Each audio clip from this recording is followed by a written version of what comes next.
मूर्तिकार और पत्थर प्रेरणादायक कहानी।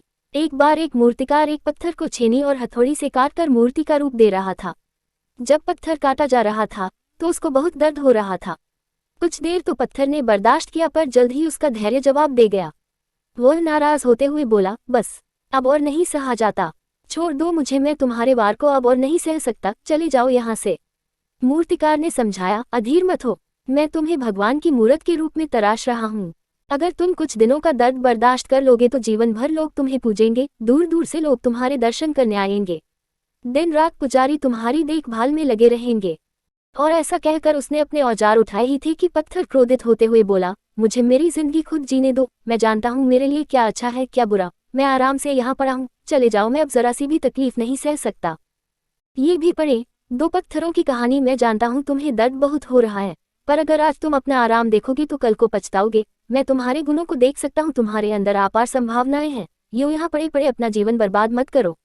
मूर्तिकार ने समझाया, पर पत्थर पर उसकी बात का कोई असर नहीं हुआ, वह अपनी बात पर ही अड़ा रहा। मूर्तिकार पत्थर को वहीं छोड़ आगे बढ़ गया। सामने ही उसे एक दूसरा अच्छा पत्थर दिख गया। उसने उसे उठाया और उसकी मूर्ति बना दी। दूसरे पत्थर ने दर्द बर्दाश्त कर लिया और वो भगवान की मूर्ति बन गया। लोग रोज उसे फूलमाला चढ़ाने लगे, दूर दूर से लोग उसके दर्शन करने आने लगे। फिर एक दिन एक और पत्थर उस मंदिर में लाया गया और उसे एक कोने में रख दिया गया। उसे नारियल फोड़ने के लिए इस्तेमाल किया जाने लगा। वह कोई और नहीं बल्कि वही पत्थर था जिसने मूर्तिकार को उसे छूने से मना कर दिया था। अब वह मन ही मन पछता रहा था कि काश उसने उसी वक्त दर्द सह लिया होता तो आज समाज में उसकी भी पूछ होती, सम्मान होता, कुछ दिनों की वह पीड़ा इस जीवन भर के कष्ट से बचा लेती। दोस्तों, हमारे लिए निर्णय लेने का ये सही समय है कि हम आज दर्द बर्दाश्त करना है या अभी मौज मस्ती करनी है और फिर जीवन भर का दर्द झेलना है।